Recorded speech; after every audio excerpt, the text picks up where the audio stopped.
Good evening, afternoon, depending on where you are tuning in from. My name is Sydney Yeager, and I'm the Senior Public Programs Producer at the Museum of Jewish Heritage, a living memorial to the Holocaust.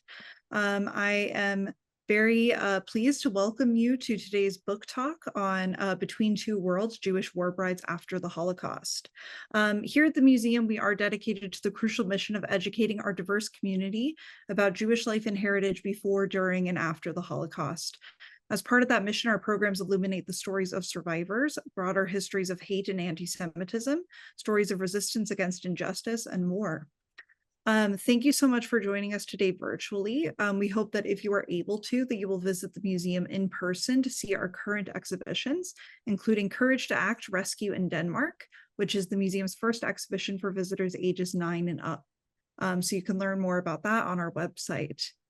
Closed captions are available on today's program, and instructions on how to turn captions on or off are posted in the chat. If you have questions for our speaker during the program, please put them in the Zoom Q&A box, so not the Zoom chat, the Q&A, and we'll get to as many as we can at the end of the hour. So today we are so honored to be joined by Robin Judd. Robin is Associate Professor of History at The Ohio State University, where she directs the Hoffman Leaders and Leadership in History Fellowship Program.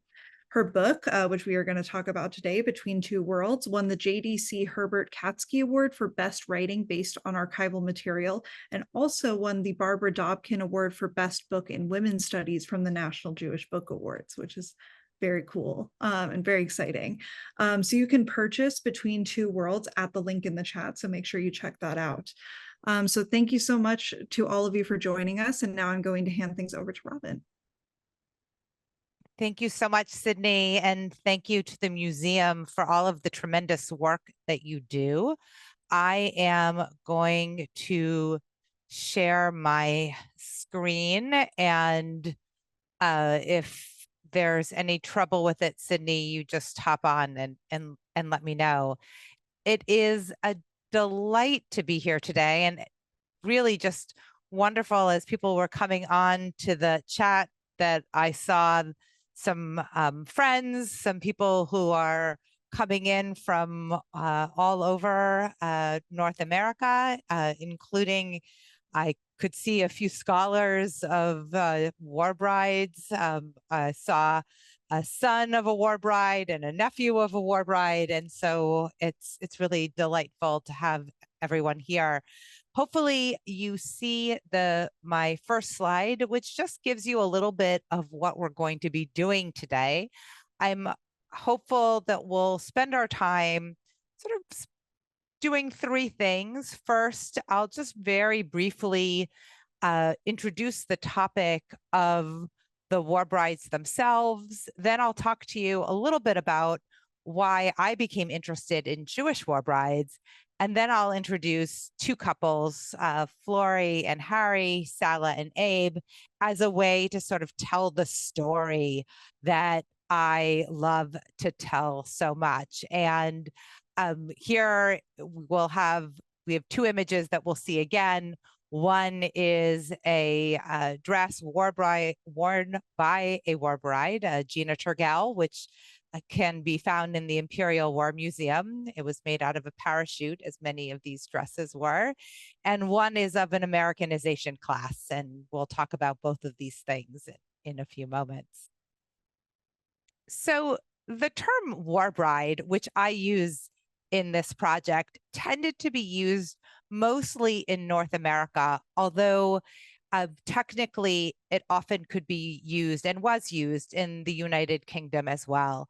And usually when we talked about war brides, particularly after the 1860s, we were referring to civilians, often female civilians, who married members of the military personnel who were serving abroad, and these civilians met them in their home countries, and most often after marriage would then go to their spouse's country, wherever their spouses came from. The kind of category of war bride is an ancient category. We see references to the sort of war bride category in ancient texts.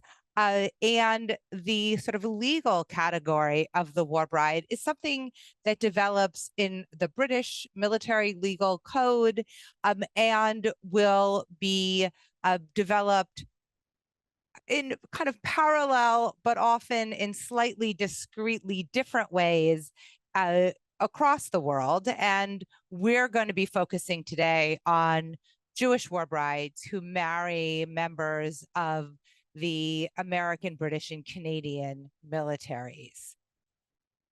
There were hundreds of thousands of war brides during the Second World War. During the First World War, we see our first peak of the sort of war bride category. During the Second World War, there's another significant peak. There were over 200,000 war brides that come to the United States, and there are tens of thousands of war brides who go to Canada and to Britain as well.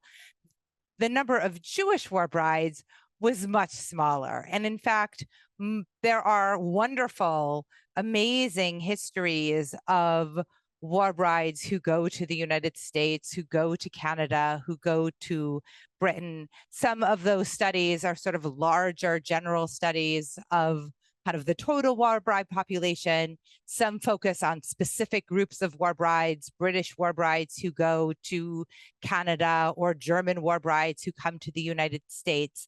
My project looks at Jewish war brides, specifically Jewish survivors who marry American, British, and Canadian military personnel. And I became interested in this story, not because I started with the question about war brides, although once I became interested in the Jewish war brides, I was totally fascinated by the scholarship and memoirs and literature on war brides more generally. But there were really two origin points for my interest in war brides. And the first has to do with this fabulous photo over here in my top left corner.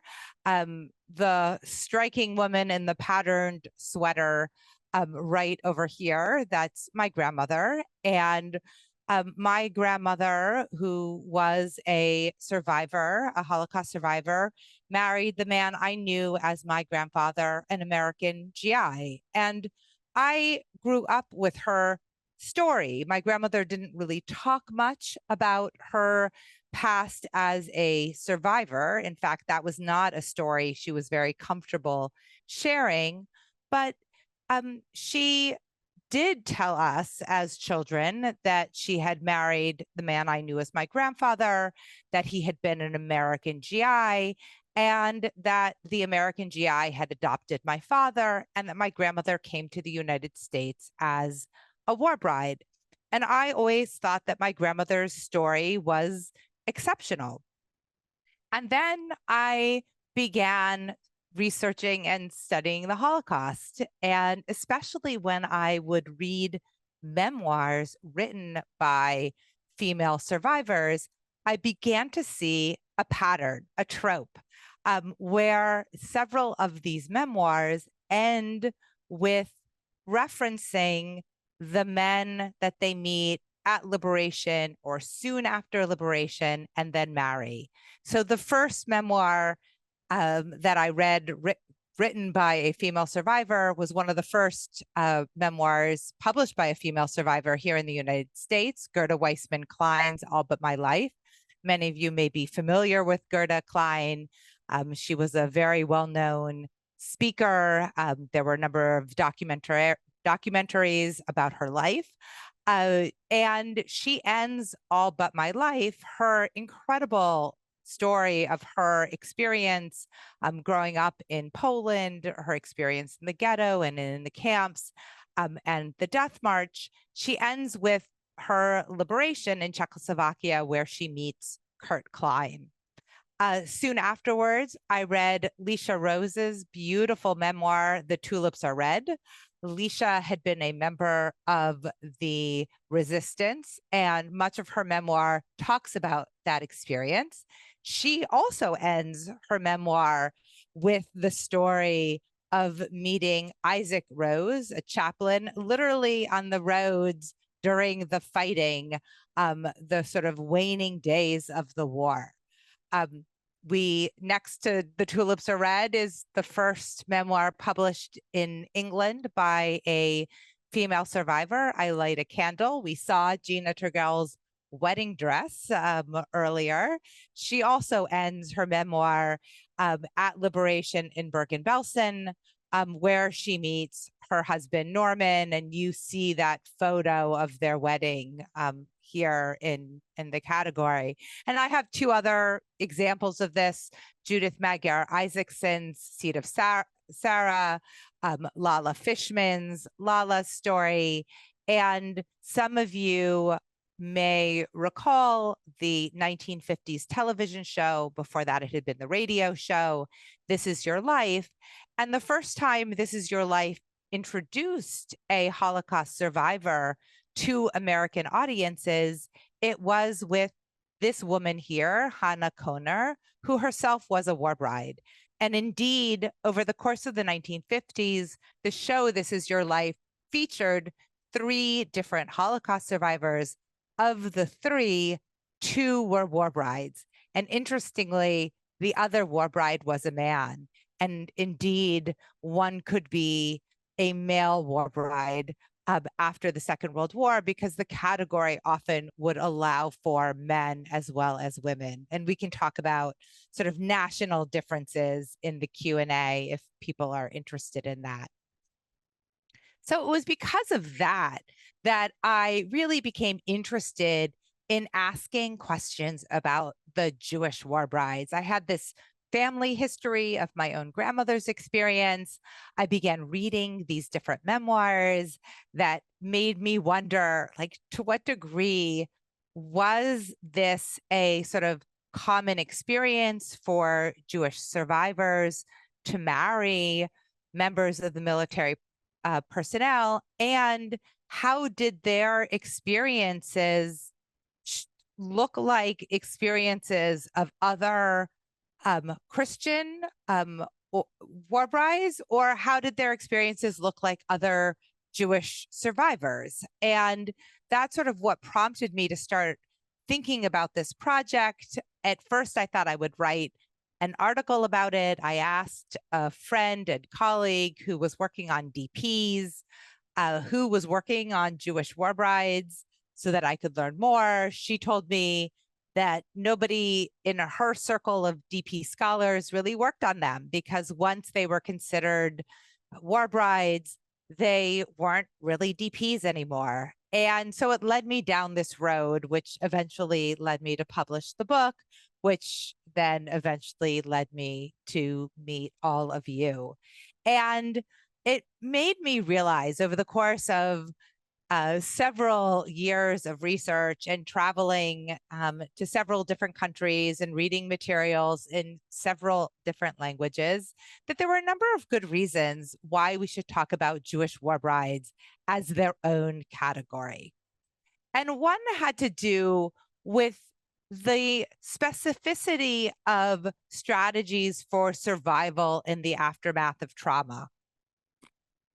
Now, we know from scholars of the Holocaust and scholars of the Second World War that it was not unique to think about building families and creating new family units in the aftermath of trauma as one way of recovery or reconstruction in the aftermath of trauma.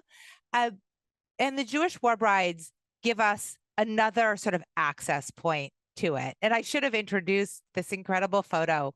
This is Isaac Rose. I mentioned Leisha Rose earlier. This is Isaac Rose, Chaplain Isaac Rose, in front of his tank with the Magen David, the Jewish star. The other thing that I really found fascinating when I was studying these Jewish war brides was the ways in which they taught me lessons about how reconstruction and recovery was bumpy, it was messy, it was uneven and prolonged, that sometimes liberation wasn't necessarily a happy story.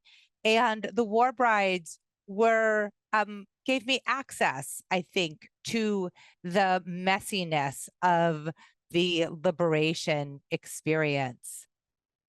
The multiple communities in which Jewish war brides took part was something that really struck me as I was doing my research. And indeed, that's what led to the title of the book, Between Two Worlds, was that it became clear that the Jewish war brides themselves were aware of the fact that they were always sort of moving among different communities, that they were parts of military communities, they were parts of war bride communities, they were parts of survivor communities, and then they were parts very often of different kinds of Jewish communities scattered across North America and Britain. And while absolutely, and we'll talk about this when we talk about some of the different stages and phases of the Jewish war bride experience, while absolutely there were cases of intermarriage, on the whole, during the Second World War, we often see endogamous marriages. Often we'll see Jews marrying Jews, Catholics marrying Catholics, Protestants marrying Protestants. And some of that has to do with the role of the chaplains in vetting the potential matches of military personnel. And again, we'll talk about that. That's not to say that it was all marriages. Absolutely, there are lots of cases of intermarriage. I'll talk about a few of them, but very often, most of the marriages we'll see are going to be endogamous marriages. And so indeed, when we talk about Jewish war brides, we're often able to use their stories as ways of talking about larger issues concerning things like marriage or immigration or citizenship in the aftermath of trauma. And so my project looks at these 5 big moments. And what I'll do today in our remaining 30 minutes or so is take 2 couples and walk us through 5 moments. And those moments are first liberation. So what does the end of the war look like for our Jewish war brides? Encounter. I was totally fascinated by the question of how is it that these people meet one another in the first place? We'll look at courtship and marriage. How is it that these people kind of date and then decide to marry one another? And what do those marriage ceremonies look like? We'll look at immigration because we'll see that there are different immigration laws before our war brides going to Britain, Canada, and to the United States. And even within that, there are different immigration and marriage laws depending on place of birth and or where they actually meet and marry their spouse. And then we'll talk about the very early lives. What does it look like when these Jewish survivors come to Britain, the United States, or Canada? So that's where we'll go next. And to do that, we're going to use 2 of my favorite couples, if you will. And indeed, the book, even though it draws on sort of thousands of cases, it really only focuses on a handful of them. So rather than sort of trying to write a kind of a larger academic project, what I do is I try to tell stories of a couple of different couples. And in each chapter, I try to bring 2 couples that give us very different vantage points, whose differences can shed light on these different moments. And Flory and Harry, Sala and Abe do that. We have Flory and Harry here on my left when I'm facing the screen. They're in, that's their wedding photo in Bari, Italy. We'll talk about Flory in a moment. And we have Sala and Abe Bonder standing in the doorway of Bonder's books. I saw as people were coming on a bunch of Canadians. I couldn't see if there were any Montrealers in the call, but those from Montreal probably know or remember Bonder's books. And that, of course, was founded by this war bride couple. So let me first introduce our two survivors, and then we'll talk about them and their liberation, encounter, marriage, immigration, and early lives story. So here we have Flori Cabello Yagoda. Flori was actually born in Sarajevo, but she grows up in Zagreb, Yugoslavia, with her mother and stepfather, Rosa and Michael. When the Nazis and their allies invade Yugoslavia, she, and then followed by her stepfather and mother, go to Split. And they go to the south because they've heard that the Italians who are going to be occupying that region are not as mercurial and not as horrific towards the Jews as the Germans are. And so they hope that they'll be safe in Split. They are in Split for several months, and then the Italians move them to the island of Corsica, where the Italians have set up 2 internment camps. And that's where Flori, Michael, and Rosa imagine that they will be spending most of the war, except they are actually evacuated out of the internment camp when the war in the Mediterranean begins to shift. They're evacuated out by a group of British and partisan soldiers, and they're brought to Bari while they're still fighting. So even when Flori and Rosa, and they're actually separated from Michael, Michael rejoins them in Bari later, even when they arrive in Bari, they don't necessarily feel safe there. There's still a fair bit of fighting. The British haven't yet totally secured Bari. There's essentially a DP camp being set up as the airfields around Bari are still being attacked. And for Flori, liberation is quite bittersweet. She's with her father and her stepfather and her mother. They're able actually to secure an apartment. They find to actually have to live in the Bari DP camp where they don't want to live. Especially being in an internment camp, they would want to be in an apartment on their own. And yet, right, they know they can't return to Yugoslavia. They're aware that the war is still ongoing. While Bari at that point has been secured, the rest of Italy has not. And their future is really unknown to them. Indeed, when Flori is brought to Bari from Corsica, Sala Solarts is in her third of several camps. Sala Solarts Bonder was affected by the war much earlier than Flori. She was born in and grew up in Serak, Poland, which saw very early attacks in September 1939 when the Nazis invade Poland. Indeed, her family, you can see the little arrow here, goes to Warsaw, hoping that in the larger city they'll be protected. When they get to Warsaw, they realize that there really isn't even enough housing for them to all live together. And so they need to split up. It's in Warsaw where they will eventually be held in the ghetto. Sala is moved from the ghetto in Warsaw to the ghetto in Lublin. From the ghetto there, she is forcibly deported to Majdanek. From Majdanek, she goes to Auschwitz. She then is deported into Germany, first to the north, then to the south.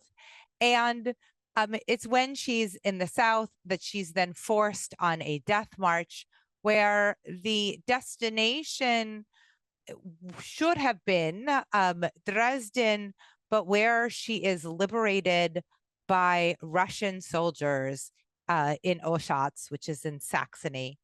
And much like Flori, when Sala is liberated, she's unfamiliar with the language around her. Flori had picked up a little Italian when she was on the island of Corsola. It's in Bari that she picks up more of the Italian, but she really doesn't have much English when she engages with the British or American military personnel that she meets in Bari. Sala, similarly, when she is liberated, has Polish and Yiddish. She had picked up a little bit of German during her various incarcerations. And then she is liberated by Russian forces and knows very quickly that she wants to get out of Saxony. She is with a group of women who survived the death march with her. And she, along with the women, wait to leave Saxony until all of them are sufficiently healthy to travel. They had thought that they might return to Poland, but are told that there are horrific attacks against Jews returning to Poland. They're very wary about the possibility of sexual assault in Saxony at the hands of Russian soldiers. And so they first go to Berlin, where they've heard that there are many DPs gathering. They get to Berlin and they don't find any of their fellow family members. And so then they eventually go on to Hanover. And it's when Sala is in Hanover and when Flori is in Bari that we have moments of encounter. And I always found when I was doing my research, the encounter to be such an incredible moment because I recognized that this was a chaotic scene that would be told and retold in a variety of different ways. You know, as I write in the book, Sala and Flori had dozens of encounters with various members of the various military personnel. There were only a few encounters, right, that remained significant for them.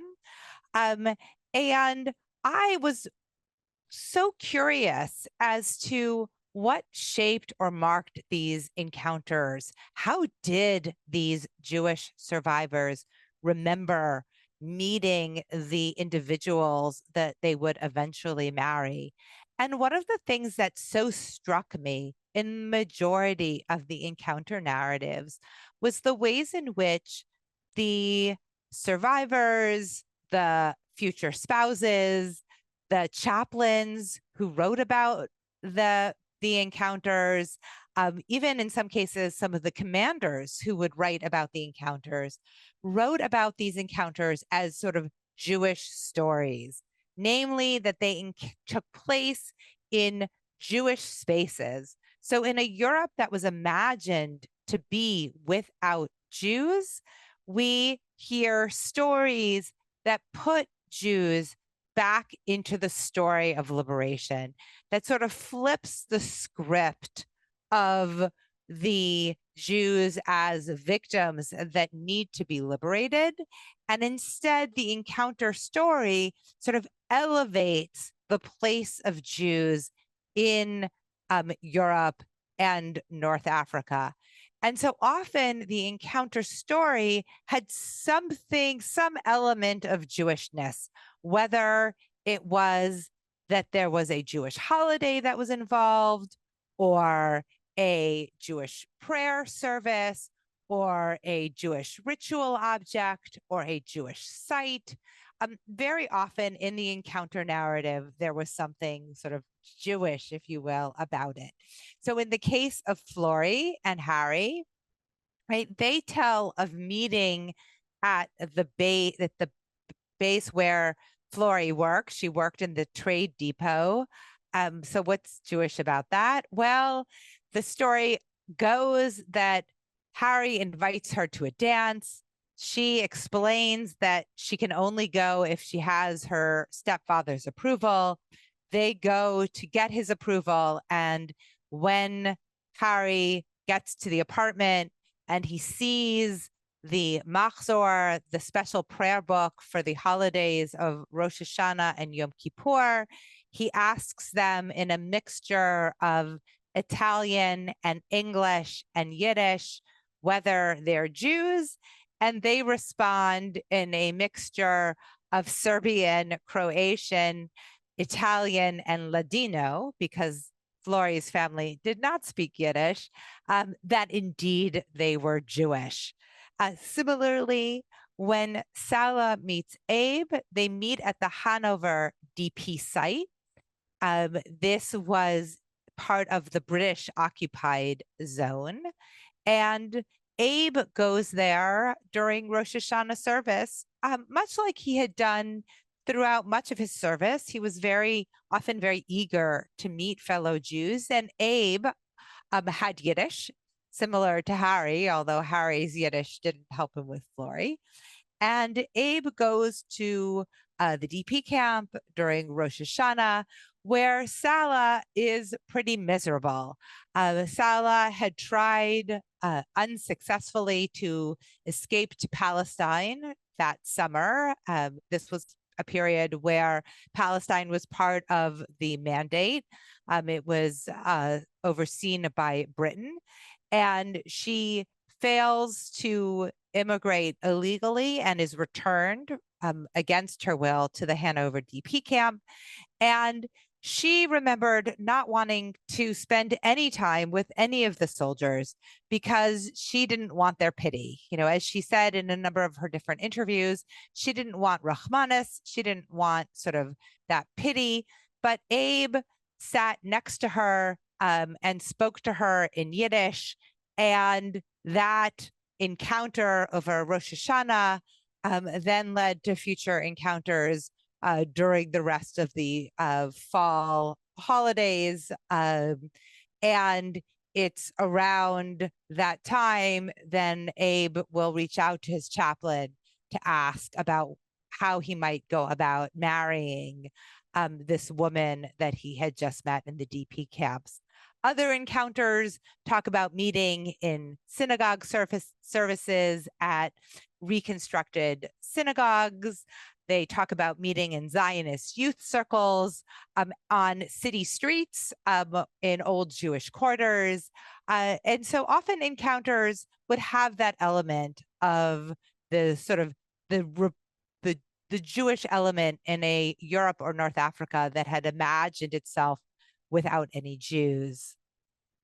How then, I wondered, did we get from meeting, especially a meeting where, like in the case here of Florrie and Harry, where they didn't share a language, to courtship and marriage? And in the book, I talk about sort of the ways in which courtship might be very quick. But couples might decide very quickly that they wanted to marry. Very often it would be learning of a transfer or demobilization that would encourage a couple to decide to marry, but they didn't have control over whether or not the military would give them permission to marry. Because for marriage to take place, it would often mean that immigration would take place. And so there were very strict policies that regulated fraternization and marriage by the Allies.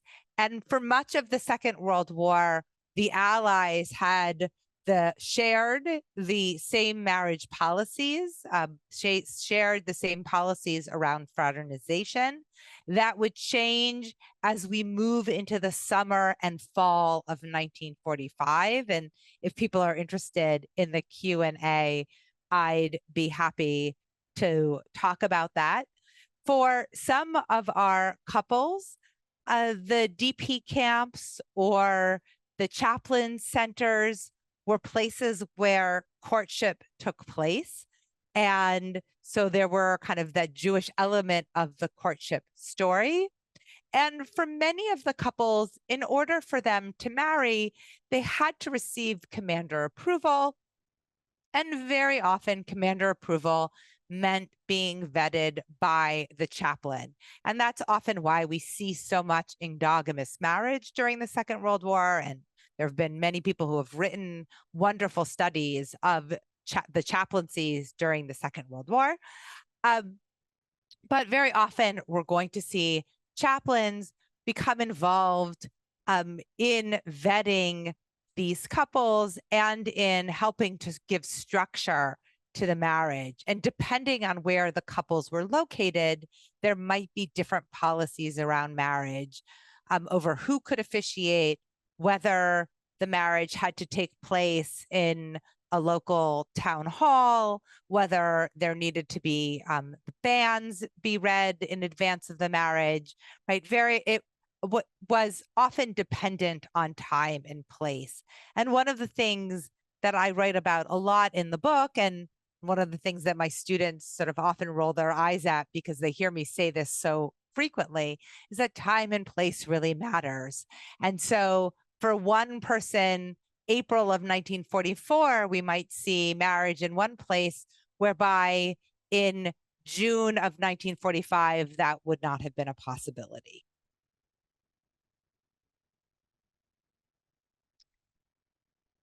When the couples marry, there's an understanding that very often immigration will follow. But how soon after marriage that will take place differs by couple. For some couples, it will take months and months and months until they're able to immigrate. For other couples, it will take less time.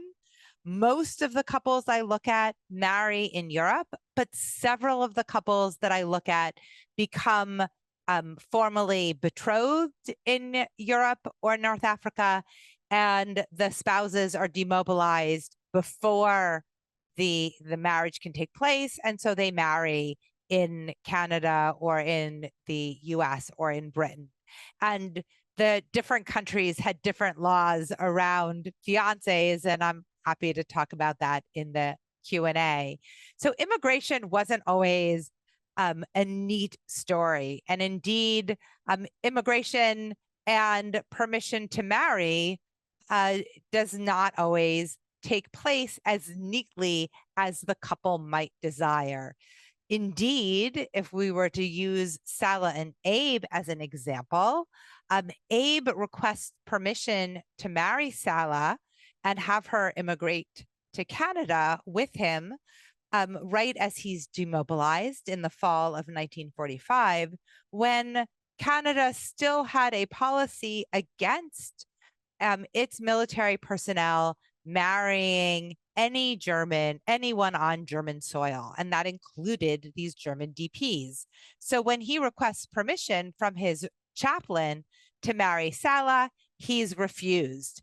And indeed, he demobilizes without marrying Salah. And there's different interviews where Salah kind of remembers this demobilization. And we have Abe's letters to his chaplain, where he then tries to figure out, well, how is he going to marry and have Salah immigrate? And indeed, their marriage and immigration is circuitous.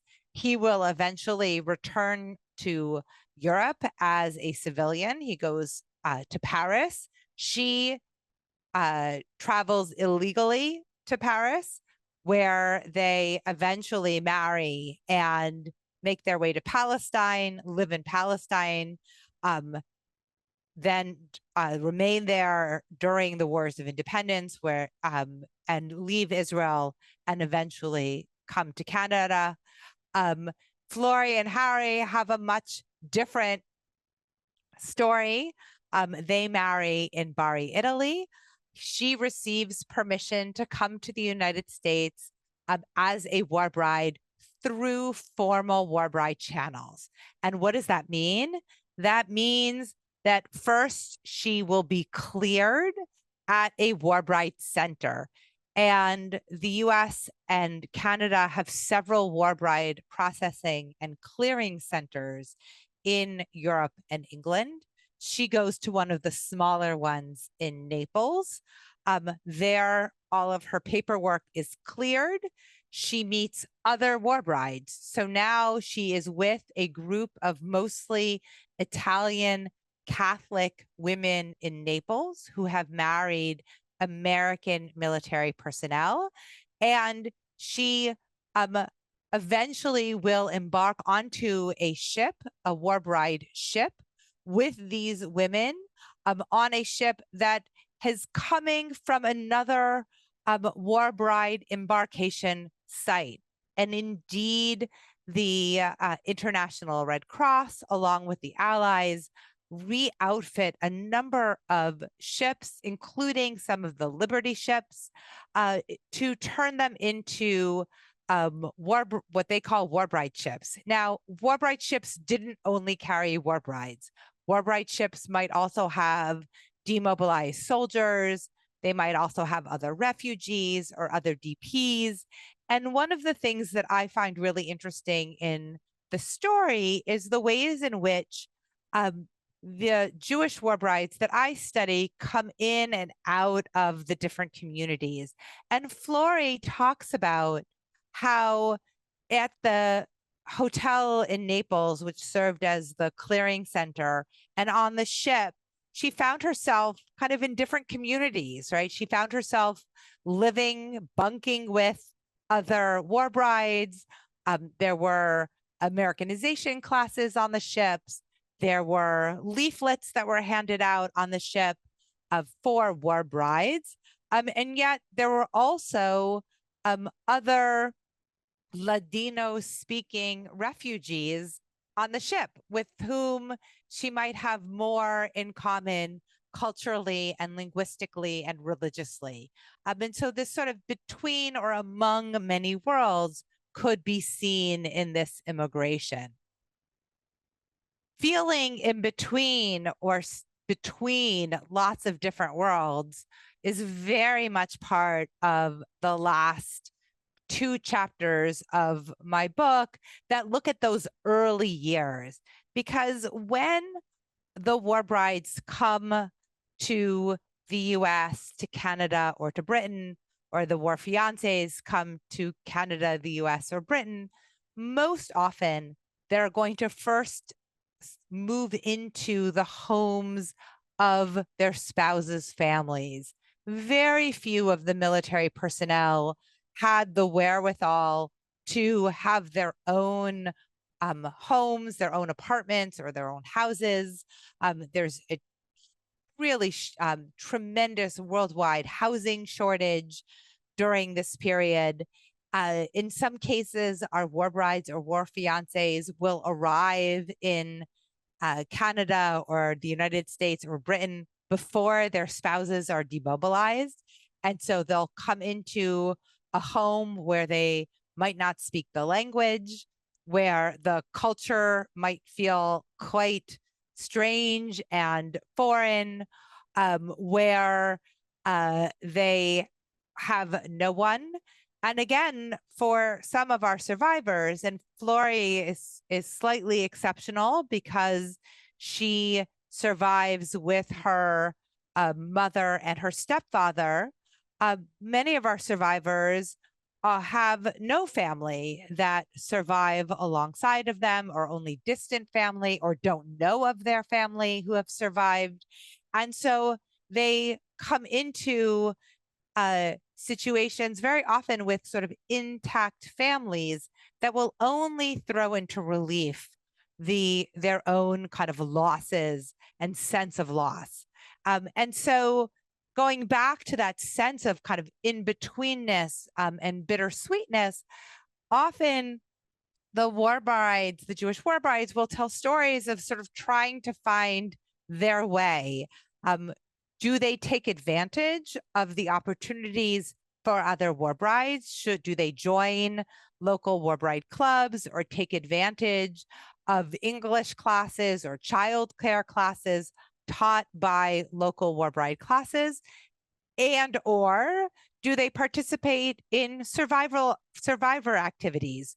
Do they go to the local Landsmannschaft, local sort of organization of the community from which they were born? Or do they go to the national Jewish women's organization's English class or a synagogue class? Like, how are they going to manage acculturation? And that's, for me, kind of one of the most poignant moments of the book is sort of how they figure out when and how to build homes of their own. In some cases, it's once they begin to have children of their own. In some cases, it's once they're able to have literally homes or rooms of their own, once they're able to move into their own apartments. In some cases, it's once they begin to speak the language of the communities in which they live. We saw multiple ways in which the stories of the Jewish war brides tell us different narratives of Jewish acculturation. And probably with that, since I see the time, I'll end and I'll let Sydney help us with the various Q&A if there are questions. Yeah, thank you so much, Robin, for that really informative and really amazing presentation. And for those of you who are joining us, please feel free to continue putting questions in the Zoom Q&A. But I will start with one that came in. Did you study any of these couples for like a long term, like the decades that followed World War II, and did any trends emerge from that? Yeah, so yes, I mean, I did in the book. I don't so much. I kind of mention them in the epilogue, and part of that's because I wanted to make a readable book, and I wasn't sure anyone wanted a several thousand page book, and instead it's sort of a nice and thin narrative. So I mean, many of these couples, not all, but many of these couples do remain involved in the community in which the military personnel had been a part of. And so if we're going to track, let's say, their Jewish communal lives, more often than not, and again, there's always exceptions. I mean, this is the burden of being a historian, right? We don't want to make too sweeping of a generalization, but very often they'll join the sort of dominant synagogue or institutional life of their partner. So it might be it might be the Jewish workman circle, or the Jewish Public Library in Montreal. It might be living in Queens or the Bronx versus, let's say, in a different community. So again, it often depended on that. For many, not all of these couples, some kind of retention of Jewish community will matter. And this is particularly true for the endogamous couples, but it's also true in some of the intermarried couples that I looked at. And most of the couples remained married. There are certainly exceptions to the rule of that. And I have theories as to why that's the case, but on the whole, most of these couples remain married. Thank you. And did you notice that there were any specific branch of Judaism that these couples belong to, that like they predominantly belong to, or was it from all different branches? I mean, one of the things that was really fun about this project was the ways in which the Jewish survivors represented the diversity of the survivor experience. And that was partly too why I wanted us to see Flori and Sala, right? We have the Yiddish-speaking Polish survivor, but we also have the Ladino-speaking Yugoslavian survivor side by side. Um, and um, and so just like we see that with the survivors, we also see that with the military personnel. That I see all denominations, as well as those who don't affiliate with a religious denomination but are very involved, let's say in workman's circle, or in socialist or communist settings, and so didn't think of themselves as religiously Jewish but culturally Jewish. So absolutely, I didn't see one more than the other. Thank you. And you talked a bit about sort of the trauma that came with being a survivor. Did war brides, sort of receive any treatment for this trauma, or was it kind of kept hidden? Were they encouraged to talk about it, or was it sort of kept more was it not talked about? It's sort of all of the above. So certainly, and Hatsi Diner has written about this in other settings, right? Certainly that we now know that survivors did speak about their experiences more than we had thought that they had spoken about their experiences. It was just a question of where did they speak, how did they speak, in what settings. But one of the things that I found striking in my research was the ways in which the Jewish war brides that I studied were able to take advantage of the American, British, and Canadian medical systems a bit earlier than we see other survivors. And that's often because they marry into families that understand, oh, like she needs to go to the hospital, right? So, and again, the context may look really different, because in the United States, there could be access to antibiotics, streptomycin, in the 1940s, late 1940s. It's going to be harder to get that in Britain. And so what the care would look like would differ. But in my last chapter where I talk about, and I do talk a little bit about medical care and challenges with fertility and some of the things that some of these women experience, that's going to differ depending on the structure. So I compared two women that I track during the book, both of whom had latent tuberculosis that blooms when really early on into their lives, one in London, one actually in Columbus, Ohio. And they have very different care because one has access to antibiotics and one doesn't. Thank you. So we have a lot of people, and I apologize if we're not able to get to everybody's questions. We have a lot, which we really appreciate, but we do have a lot of people who are asking sort of about specific stories of war brides. So do you maybe have some advice for people who want to do more research about this topic and maybe want to know about more specific stories? Yeah, so it depends on, in some cases, there are specific stories in the book. And some war brides, children and or grandchildren have contacted me, and I'm always happy if it's somebody whose materials I've come across to tell them. That's one of the fun things about being a historian in the public arena is that often I get to meet people, and I mean my agent teased me, right, that my acknowledgments were almost as long as my conclusion. And part of that was because so many people that I had met in various talks shared with me family papers or their family stories. And in some cases, they made their way into the book, and in some cases, they didn't. But the International Tracing Service materials, the ITS records, are often a wonderful place to start. They can be clumsy and hard to use. But again, it also depends on what you want, right? Like, what of the couple's story do you want? And if it's, what were their lives like in the 1960s, then the ITS records aren't going to be very helpful. But if it's about their DP records, early marriage records, that can be a very good place to begin. Thank you.